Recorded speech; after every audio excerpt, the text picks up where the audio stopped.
push. Okay, Welcome into the first ever episode of Training Table. This is where we're gonna go around right now, State College, Penn State area. Who knows? We're just calling it Training Table. We might be venturing out across the country later on. We're gonna show you guys the best places all around Penn State, best food spots, do a little bit of reviews, just give you guys a little bit of a hub where you can come to. You can trust an offensive lineman and his food reviews. You know it. We're gonna bring a guest on and just talk a little bit about different topics. Today's gonna be a little bit of NIL actually, so I'm excited for this. We are going to go to Hofbrau Pizza, but this is all sponsored and made happen by Bobby Rail Honda of State College, so thank you so much for sponsoring this video. Make sure you check them out on West College Ave. Let's get right into it. Let's go over and pick up the guest.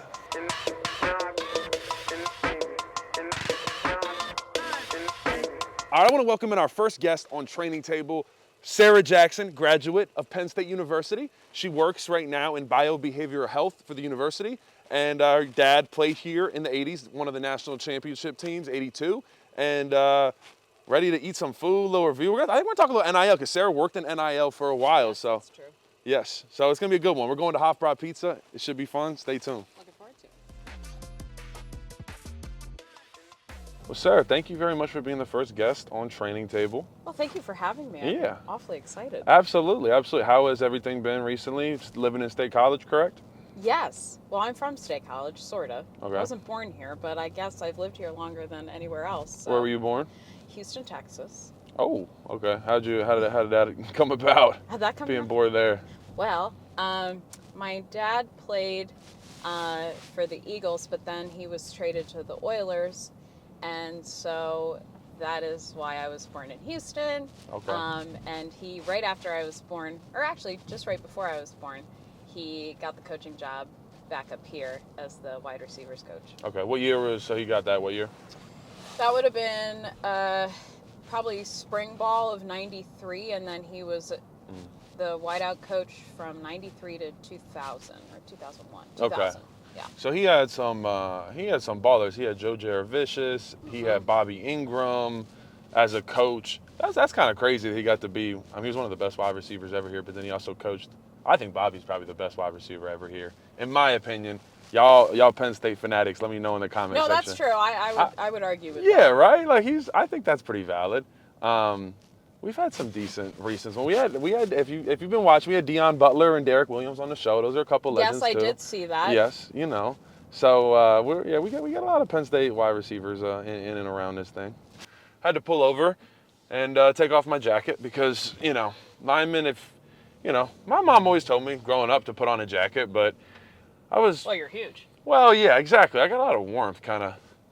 I mean, you're kind of like those guys that you see that are from Iowa that go to Disney World, and it's like it's March, it's 50 degrees down there. Everybody else is kind of cold, but they're wearing cargo shorts and a Jerome Bettis jersey usually. And flip-flops too. And the flip-flops. And the flip-flops, you best believe. Actually, I do not wear flip-flops too much. I'll get a pedicure from time to time. There's nothing wrong with that. Really? There's no shame. Especially as an offensive lineman, you got to do a lot of stuff on your feet. Think about camp.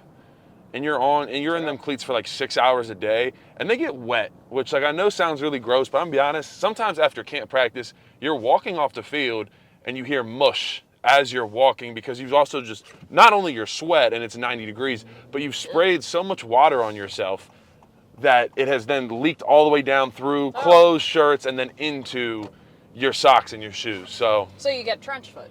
Pretty much, trench, yeah, exactly, except in World War I, they just had to stay there. We got to go in the... True. Yeah. Well, as a golfer, our feet can look pretty haggard with all the walking that we do. You're a golfer? Yes, I am. Okay, so when did you begin golfing? I think it was about 5 or 6. No one in my family played golf. The only reason I played was because... it was at the time when Tiger won his first Masters, and he was just lighting it up in the late 90s. And my dad, being the coach, decides that he's going to coach me in golf. Was he good at golf? No. He was amazing at short game. Gotcha. But anything past 100 yards, tee to green, awful. It's really the tee box at the end of the day. Because if you embarrass yourself on the tee box, you ever had any embarrassing moments like that on the tee box? Yes. But it was only at times when I was of age to drink and play golf. If they get me a little liquored up, And then they feel good about themselves because now Sarah's just like us. Well, that's okay. I respect it. Listen, we're talking gin and tonics on the course. You know, I'm more of a 5-degree weather. More of a well, yeah, it's 5 degrees here in State College. I was thinking more of like a shotgun of beer, smash over the head, and hit like a drive. You ever seen those videos? You know, that's for the peasants. Probably a lot of folks watching this. That's how when the boys get together and go golfing. That's kind of the activities that probably not our boys. I'm just saying the boys in general. When guys hang out, that's just just putting that out there. That's kind of how it goes down. True. But I ended up being a PGA golf management major at Penn State, so I know how to teach people how to play golf. But yeah, so I still play for fun.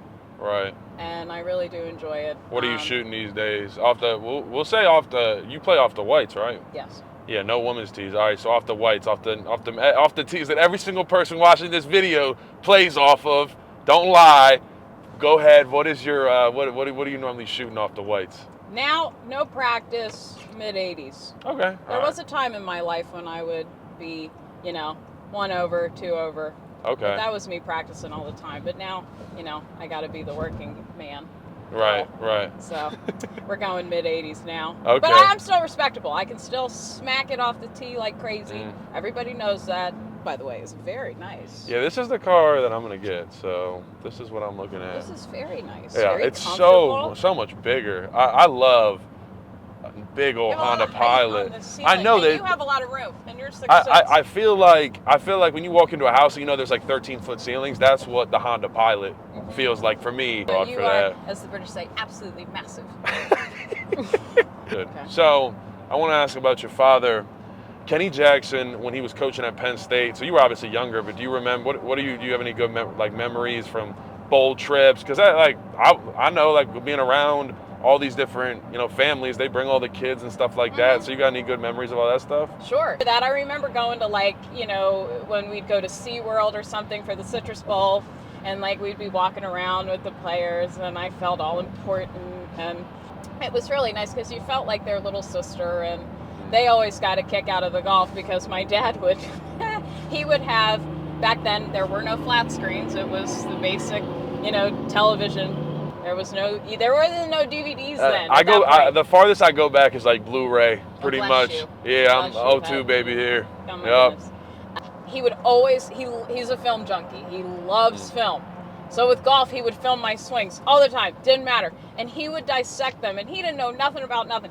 All he knew was the Tiger Woods book, How I Play Golf, and he just studied it religiously, became a savant in golf, and he would put on my film in his office, and whoever walked by, it could be Bill Kenny, one of the other coaches, could be some of the guys on the squad, he'd be like, come up in here and see Big Cheese swing. That was my nickname. All the people know me as either Sarah Jane or Big Cheese from that era, and he would show them my film. So that was another memory I had of them being so into the golf. That's great. This is probably, it's going to depend, honestly, for Training Table. We're going to have some longer interviews. They're going to be a longer interview because we are going to Bellefonte. So it is a town over. And I tell people, listen, we're not just going to do State College. As you know, you're basically a townie. I'm a native. You are a native of State College. The best food is like right outside of State College. And I would say that's true for a lot of places. Yeah. You got to kind of go and make your way and find your places. The locals have the best food. I mean, let's be honest. But like Penn State downtown isn't like, I wouldn't say necessarily like local. You know what I'm saying? No. Yeah, like it's like different. I mean, there's some good spots downtown. We're gonna. It's sort of for the tourists. We're gonna get all around, but yeah, that's more touristy. Like you get out in Bellefonte, Boalsburg is great. We got some. Although we got a new spot opening up. It is Penn State Happy Valley Live. Oh yes, that's right. Happy Valley Live, which is basically Pat Romano's spot, who has the We Are in Phillipsburg, but he is bringing it over to State College. And it's going to be right off, what's the ramp? Like right off of, right where the BJC and all that is. Like it's a College Avenue exit. Yeah, State College, Avenue exit, right there. It's right there. So it's going to be. For anybody who's from way, way back, he's putting it in where the old Damon's was. Letterman's, Damon's. Oh, Mike the Mailman told me what it was before that. Yeah. Check me out there. We're going to be doing live shows there, probably starting around April. He's going to be open. But drinks, Mechanical Bull, all that stuff. Well, definitely, it'll be featured on Training Table for sure. But yeah, no, I that's will be getting on the mechanical bull. As okay. a You will. Texan. All right, that's will true. play. You are a natural born Texan. You and Beyonce. That's good. Ooh. All right, so your dad, Mm-hmm. after he finishes coaching at Penn State, goes to the Pittsburgh Steelers. Right. I am a diehard Steelers fan. I just want to say, thinking back, he had Plexico Burris, Hines Ward, all that stuff. That gets young Landon a little giddy. But what? Now, obviously, you were older because that was after Penn State. So what do you remember from the Steelers days? And living in Pittsburgh, by the way, for all the Yinzers. Yeah. Well, I absolutely love Pittsburgh. I still have friends there, and I always go back as much as I can. But being around the Steelers organization, that is the best franchise in terms of like family oriented. I remember just all the different little family fashion shows they would have. I remember like around this time of year, maybe like end of January, mid-February, they would take the Steelers, the Roonies, would take the families to Seven Springs for a long weekend of skiing and snow tubing. And I remember, Russ Grimm, for those of you diehard Steeler fans. He was on the staff, and he would wear a coonskin cap to snow tube in. And we would all link up with him because he was the heaviest guy on the staff, and we would all link up our tubes together. And anybody who's been to Seven Springs, their tubing is incredible. You stand on a conveyor belt to go up the hill. There are these long lanes of like 7 lanes. It's amazing. It's intense tubing. I highly recommend. But we would all link up with him, and we would just fly down the hill. I remember one time, it was actually Mike Malarkey's wife. She ended up falling off the tube, and we all ran her over, and she was standing in the middle of the hill, and her husband, Mike's, whizzing by, and I saw her scream, like, honey, like, what? And she had to dodge back and forth and go halfway up the hill and get a tube, and then she slid back down with the rest of us. But we had some great times. Ken Wisenhunt's son got lost on some of the trails on the ski slopes. I was friends with his daughter, Mary Kay. Kenny Wisenhunt's daughter, Mary Kay, who's awesome. I remember hearing about how Kenny Jr., Little Kenny, that's right, Little Kenny he got lost on some of the ski trails. It was like a whole thing. Came back to the room in tears. Poor guy. He was like maybe That's 13. hilarious because we had Ken Wisenhunt on staff, Right. 21 and 22. So He was a little cool. bit. He was cool. He was Good golfer too. Really? Okay, I didn't know that. Yeah. Yeah. And then the other memories I have, well, I remember this is at least from my parents, was that in terms of coaching, when my dad got to the Steelers, Bill Cowher and them, they were getting ready to cut Hines Ward and Plexico Burris. Could you imagine even having the audacity to think that, let alone do it? And I remember it. So this is great. This is a great story. My dad was in the coaches meeting, and they were telling him that, and he said to them about Plexico, he said, Coach, Plexico he was the state champion of the 400-meter hurdles in the state of Virginia, a big-time athletic state. And he's like, well, he's lazy, Bill said. And my dad said, you can't be lazy and run 400-meter hurdles and win in the state of Virginia where the mothership landed.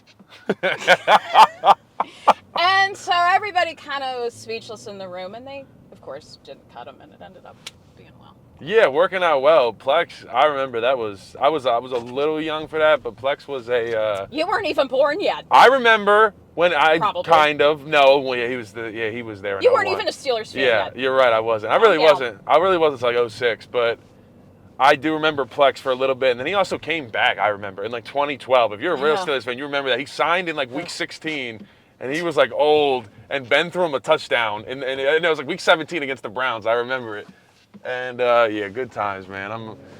That's pretty neat. I'm sure you're getting to be around because you were there for Jerome Bettis and all that, right? Yeah, I was there for the bus. I was there for Casey Hampton. I love Vacation. He looked like his helmet didn't even fit him. No, that was a fun team. And then we were there for Cordell Stewart, who was a doll, and then we were there for Tommy Maddox. That poor bastard. People would throw garbage in his yard. Steeler fans would throw garbage in his yard after the games. Poor guy. I don't know where he's at these days. I hope he's doing well. I'm sure he's doing fine. Yeah, no, not Cordell. Tommy Maddox. Oh, Tommy Maddox? Oh, yeah. Who knows? Maddox. He's probably fine. Him Those guys are usually all right. Yeah, him, Drew Bledsoe, the couple guys that... Imagine being all the guys to go before Brady, Ben... Ugh. Yeah, Well, there's always that lull, right, of kind of the mediocre. Well, yeah, the Steelers are in it right now. We're in it. We're in it right now. Well, we're excited. The part that kills me is that we're accepting. We won't take it on the chin and rebuild. We're just doing this. Let's just stay in the wild card bare minimum phase, and it's. I wish we'd just take it on the chin and maybe lose some games, not try so hard, and then get some good draft picks. Kind of like what the Bengals did. Tomlin refuses, you know. I know. Maybe he'll hire you. No, it's okay. Everybody who follows me knows we don't do coaching around here. We coach in the media. He says that now. We don't do coaching. He says it now. I hope you get that in the thing. Or I said, get that guy. Get that guy. I'm going to get that guy. All right, we're here at Hofbrau Pizza in Bellefonte, Pennsylvania. In my opinion, you've been here, right? Yeah, I know it doesn't look like much, but this place is a delicacy. You want the best pizza, wings, a little beer too? We're not drinking or anything. We're driving, but if you want, not everybody's driving. All right, well, listen, I'm staying sober, but we got some pizza, wings. It's gonna be a good one. Let's get right into it. Now, is this so my turn? No, Otto's root beer here. That's my go-to. Oh, thank you very much. I got a porter, a root beer, and a lemonade. All right, so we will do a large half pepperoni, half cheese, dozen Tim's wings, and a order of the fries, please. Thank you very much. Appreciate it. Thank you, ma'am. They partnered up with Otto's Brewery, which is the other side of town. Their root beer, fabulous. And then I got their seasonal porter. Don't worry, I'm not driving anymore. There you go. Good. Shout out YouTube. Yeah, no strikes. So when I was little, I used to go to pizza shops. I'm not gonna do it because I'm not a heathen anymore, but I used to just dump when I'd be hungry, and so I dumped the Parmesan cheese just into my hand and kind of have a snack. Nobody sat you down for an intervention on that? So you know the Purdue chicken nuggets that they're already breaded, yes, but you put them in the oven to make them edible. I used to just eat them out of the packet, out of the fridge, kind of like cookie dough. You know how you just eat the cookie dough out of the fridge? Yeah, but that's cookie dough. Well, yeah. Were you always this big? Yeah. Well, growing up, it was after school. The snacks were pretty good. I got pretty fat at one point. Honestly, I was having cereal and chips. So mom. Wow, that's cool. Well, mom would. You opened yourself up by saying that you would hand eat Parmesan like this. Oh. I would have gotten berated at my age, your age if I did that. It was a different time. And I would love to come home, so I'd pop on NFL Network. That was my favorite. And I go in and, Mom would get the mixed bags, the chip bags. It was all the different chips. So she was an enabler. Yeah, and you leave the Frito-Lays in the bottom of the mixed chip bag. The big bin has 30 chips. Yeah, the corn chips always The corn chips are in the last. And then sometimes, I'm not a big blue Dorito guy. Those kind of get. Oh, the ranch ones? Yeah, I'm not. That's ironic for someone who dips apples in ranch. Well, okay, let's not tell you, it wasn't a constant thing. It happened once or twice, but that's how much I like ranch. But you brought it up, which means it happened more than once. Yeah, I'm gonna get fried for that one for a while. Yeah. I'm excited. Thank you, ma'am. Thank you very much. So let's talk a little bit. You worked in NIL here at Penn State, in and around Penn State. What is your take? Where we're at right now. Let's just, it's honestly, that's such a broad situation, and it is the wild, wild west, as people always say. But what's kind of your take on where we're at? We are 6 months away from it being July 1st, a little under, and it's going to, a little more, I guess. And it's going to be very interesting how it changes. Kids are going to be signing instead of national letter of intents, they're going to be signing name, image, and likeness deals straight with universities. What's kind of your take on everything going on with that? I don't even know if we have enough time. There's just because I came into NIL almost at the beginning. I started in it from would have been March of 23. So that would have been your guys' first go around after that Rose Bowl that you guys played Utah. That was when you got your first round of the NIL paychecks. Stipends, yeah. And that's how I actually met you. Yep, indeed. This guy was the NIL Connect man. And I remember when I met you for the first time, I was like, this is going to be my key to getting guys to do what they're obligated to do in the locker room. Because, you're dealing with 120 dudes. Yeah, I will. I'll jump in. I'll say that I was, Nick Dawkins, mayor of State College, but I was kind of like the mayor of Lash in the NIL sense. Lash is the football building in Penn State. And, so I got involved with NIL because I call it my boy, Landon Jackson, shout out Arkansas. And that's my guy. We went to some All-American camps. And I'm talking to him, and this, like I said, this is right after the Rose Bowl. And he's like, yeah, I just bought a house, me and my girl. And I'm like, a house? What are we talking about? Because my stipend says $1,500 a month right now. For working for like maybe 2 hours of work a month, everybody. Let's just put an asterisk on that. Listen, it was pay for play for everybody else. It should have been pay for play for us. But listen, it seems as though we're doing better now. We just kept like 5 superstars, so that's all right. It's besides the point. But so I'm like, I need to get involved with Penn State NIL because I'm trying to see all these checks go up. And so yeah, that's how we originally met in doing NIL and whatnot.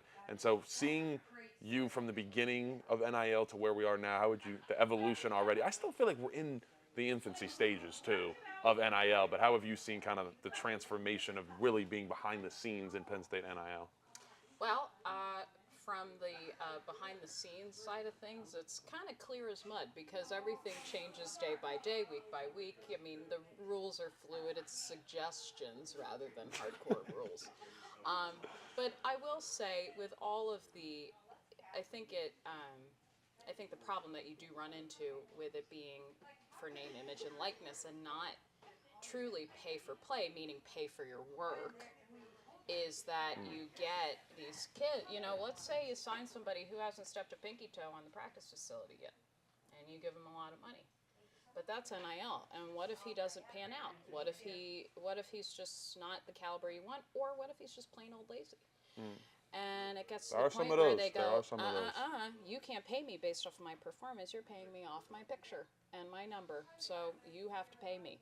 So you do get in a pickle. And I think that it really does need to be pay for play. It would make it even across the board. It would make the locker room dynamic better. You think about a cap? You think we should go like a salary cap? Because right now it's MLB. It's unchecked. Yeah, I think it needs to be organized. I think because here's the thing: is like it wasn't. With it only being a few years old, there's no forecasting financially on what people are worth at that stage. Now there's been a few years under the belt of people being worth a certain amount depending on where they rank and all that, just like in the NFL.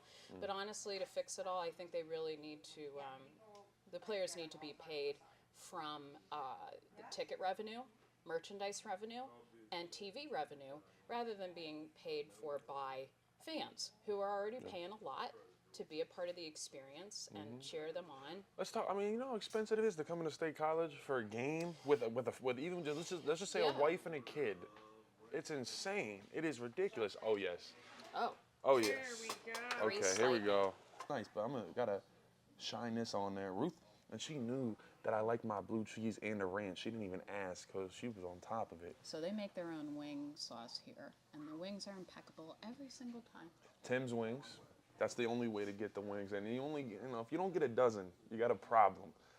And my thing is, I've tried the other wing sauces, but Tim's is the piece de resistance of, Okay.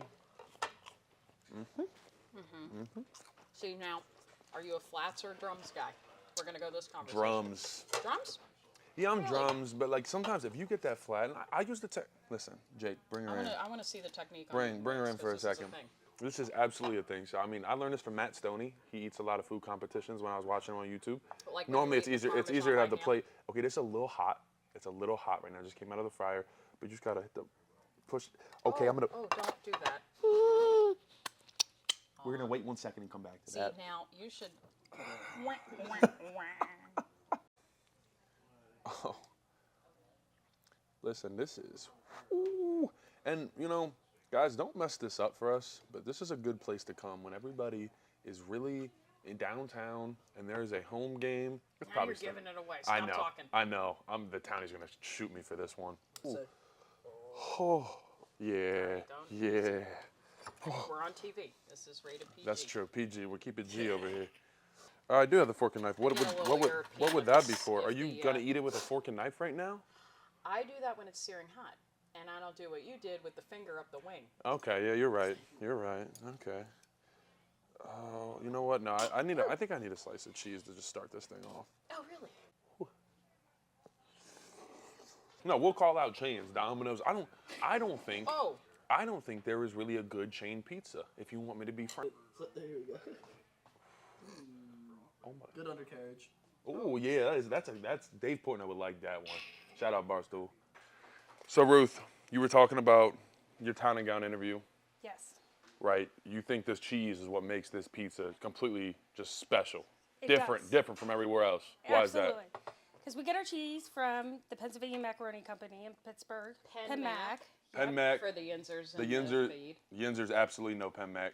Yep. And so we get it in and we grate it down fresh. It's a special mixture of mozzarella and provolone that we grate down every single day. So if we would run out of our cheese and I had to try to find something, there is nothing out there that's going to match our cheese, our melt, the color you get. Our pepperonis are fantastic. But we cut them in house, and it's a special thickness that makes them great. So if I had to fake that, I can go to Walmart or Sam's Club and get pepperoni sticks and still cut it ourselves, and it's you probably wouldn't know. And the dough is yeast and flour, so you can go. Fix that. Yeah, you can go Yeah. around here and grab something. If we run out of our cheese or don't have our cheese blend, absolutely, you would not think it was our pizza. I love it. I love it. It is our favorite pizza. And That is. I've Why? No one else has to. It's cold. Okay. All right. Before we wrap up here, like I said, I promised the viewers a little bit of an NIL conversation here. Yeah. Talk a little bit about NIL, but I want to talk about donor fatigue. We are a blue collar fan base. Listen, these fans, it costs to come to a decent Penn State game. Hotel, 2-night minimum, Right. $1,000 probably. At the Days Inn, by the way. At the people. Days It's Inn. not the Ritz. I'm talking a night, $1,000 a night. And then on top of that, you got the tickets, parking, drinks. You're gonna take the family to Student Bookstore. Shout out Student Bookstore. And I want the line now. The Disney scream. exactly. So like, I mean, how do you see donor fatigue starting to work in? We're in year 4 basically of NIL. It already happened. Yeah. It happened last summer. You had people just dying. People were tapping out because you're asking private individuals to make these payments just again and again and again. And like I said, it needs to be from revenue, just like how the NFL and NHL and NBA, all of them. It's from revenue from tickets, merchandise, TV. That's a big one. Well, that's but what. let's see if they do indeed do that. Well, that's kind of interesting, and that's why people are like, "How do baseball players make so much money?" They play like 1,000 Yeah, games you play a year. like 100 some odd games, Yeah. and it's TV. Exactly, And so everybody you have- likes going to baseball games, not necessarily because they want to watch the game, but it's an outing, it's an event. And the other thing too about fatigue, there's another part of fatigue is football fatigue with all of the games and all that. So It was a long it's gonna season. it's really going to get like the NFL with the playoffs of people being injured and somebody's season. They could be Super Bowl contenders mid-season, end of season. Somebody blows out their knee. A whole bunch of people blow out their knees. It's over. Well, that's true. This season was like kind of overall, I would say, like. Oh, thank you so much. Oh, the service Here here. you go. You put that down. Just keep rolling. I mean, I feel like, this season, both teams that won the championship were banged up. Notre Dame had 7 season-ending injuries throughout the Yeah, season. they had, So like, body bags. We saw Abdul Carter playing with one arm. It is going to, the bodies are going to hurt more and more. We're going to talk about this on my first NIL Conversations episode that I do of the offseason, but like, spring ball is in 45 days right now. And these guys, Yeah, that's not cool. these overuse injuries, it's going to get crazy. So So a question is, with all this, will there even be a spring ball? Will it just be training camp? I think it needs to be completely modified. Here's what I will say, and then I know the old heads are thinking this, we need to get those young guys reps. I don't disagree. Because what's hard is the fact that now, if you are coming in, you're a freshman or sophomore, you need those reps a little bit. And your body didn't get beat up unless you're playing a lot, unless you're young and playing, but most guys aren't. But those old guys can't take those reps. But the Right. problem is we're going from having 130 guys with 25, probably 30 walk-on bodies. True. And So now about- it is just 105 scholarships, but that is the cap. We have 85 scholarships. We're going to 105 now, but that's capped there. You cannot have more than 105 players on a team. We have like 130 something with walk-ons. Honestly, that's so you don't have not the a bad bodies. thing. Yeah, so like we can't be doing things like spring ball anymore. Yeah, and honestly, weight training, the conditioning, all that, light reps, fine. But spring ball, I really don't see a need for it anymore if you're going to be playing that much football. Yeah, playing that deep in the season, you can't. You physically can't. People will die. Yeah. People don't. People will die, in a way. It just made me think, did you ever watch Kardashians where like Kim jumps off the thing and Yeah, she's like, there are people dying, Kim. It's an earring. That's my Courtney rendition, everyone. that's I hope good. That was good. That was pretty good. That was pretty good. Well, Sarah Jackson, I think that about wraps up my first ever training table video. Thank It you was for a being. pleasure being the Yes, ma'am. pilot. Absolutely. Training table. Thank you so much. Be on the lookout for the next one. We'll do one a month. We will see you guys soon. Peace. Au revoir.